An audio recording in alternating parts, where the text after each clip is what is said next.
Desde os tempos da história da humanidade, reis, imperadores, faraós e grandes governantes davam especial atenção às mensagens que os sonhos traziam, como um presságio de algum acontecimento na vida individual ou um evento coletivo naquela determinada sociedade e que geralmente eram interpretadas por um sacerdote ou feiticeiro de confiança. Os sonhos representam um objeto de fascínio e curiosidade para o homem desde a antiguidade e certamente até hoje.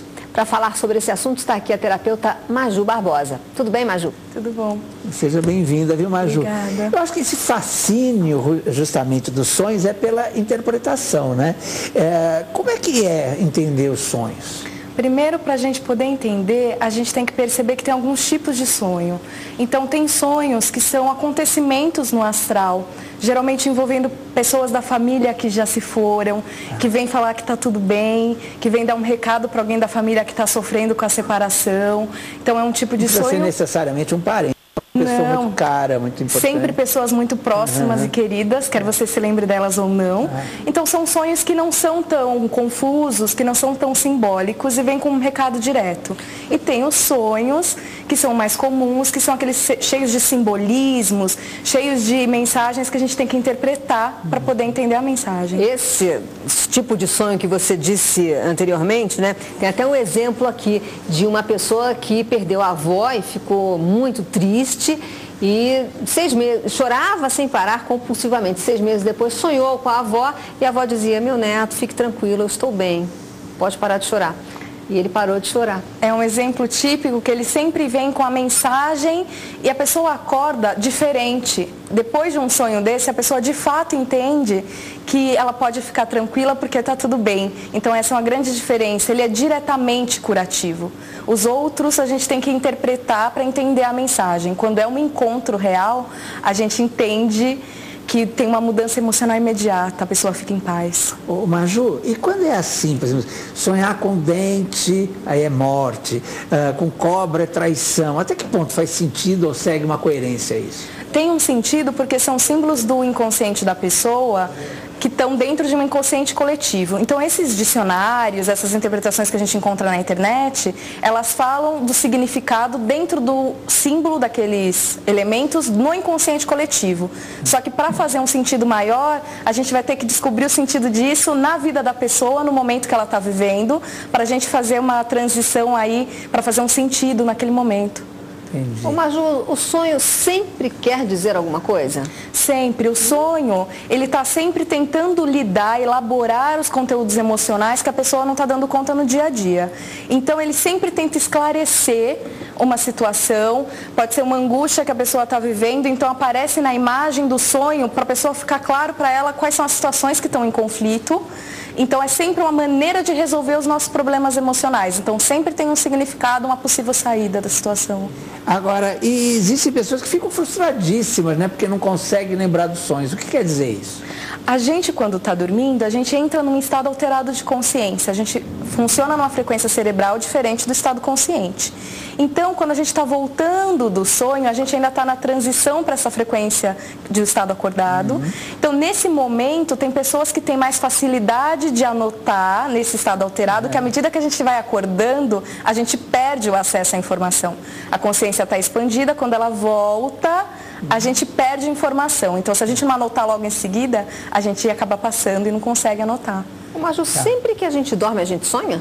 Sim, o cérebro está funcionando o tempo inteiro e metabolizando os nossos conteúdos emocionais. Nem sempre a gente tem acesso consciente quando volta das imagens do que aconteceu, mas está o tempo inteiro sonhando. Agora, essa coisa de não lembrar, é verdade que isso é uma espécie de censura que a gente faz? Que a gente não quer lembrar, né? Por isso. Acontece muito às vezes são conteúdos tão intensos que a gente tem dificuldade de lidar, que quando a gente volta, a gente tem um sistema que dá uma filtrada, né, no que pode ou não ter consciência. Ele fala: a gente elaborou, só que eu não vou então entrar em contato consciente. Chega o que o sonho já fez. E assim, quando a pessoa sonha sempre com a mesma coisa, sempre caindo de um despenhadeiro, ou sempre uma cobra perseguindo, isso tem um sentido também? Tem um sentido, porque como eu estava falando, são maneiras de elaborar o emocional. Se é uma situação que não se resolve, o sonho fica se repetindo numa tentativa de solução daquela situação.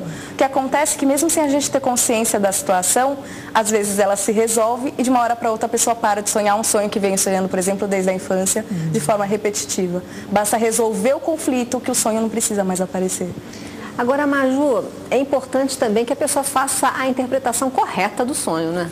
Sim, com certeza, porque muitas vezes a gente dá uma enganadinha no processo e faz uma interpretação mais conveniente, que mais interessa para a gente não lidar com a situação. Então a busca é sempre de autoconhecimento. O sonho é uma oportunidade da gente conhecer um pouco mais de aspectos que a gente não está conseguindo lidar na consciência desperta. Então sempre olhando, sendo bem sincero e verdadeiro para ter coragem de receber a mensagem que o sonho está trazendo. E quando é assim, por exemplo, é o tal do sonho do déjà vu, né? Que eu tive isso uma vez. Eu sonhei que eu estava num país europeu, tal, pelas características, e que tinha uma senhorinhas de coque, assim, de oclinhos e tal, que faziam tortas. Né? E tinha uma casa que era típica europeia, assim, tinha uma escadaria e tal, chegava lá, tinha a decoração era muito assim, quer dizer, o que eu imagino que seja uma decoração europeia. E acordei assim, muito assustado com aquilo, porque elas faziam muitas tortas, me ofereciam para provar, e eu achava que não tinha muito a ver com a minha realidade. Bom, passou, esqueci.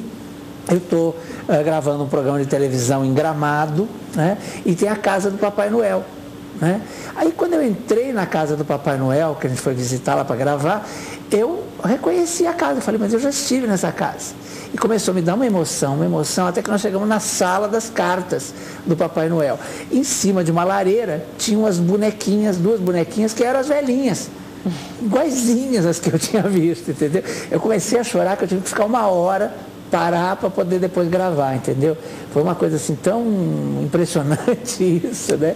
Faz parte do primeiro grupo de sonhos, quando eu falei, que eu dei o exemplo dos familiares que já se foram, né? Então são sonhos que acontecem, a gente sai do corpo, os nossos corpos mais sutis, e a gente faz coisas no ambiente astral. Então é possível, tanto você, nessa dimensão, não existe presente, passado e futuro.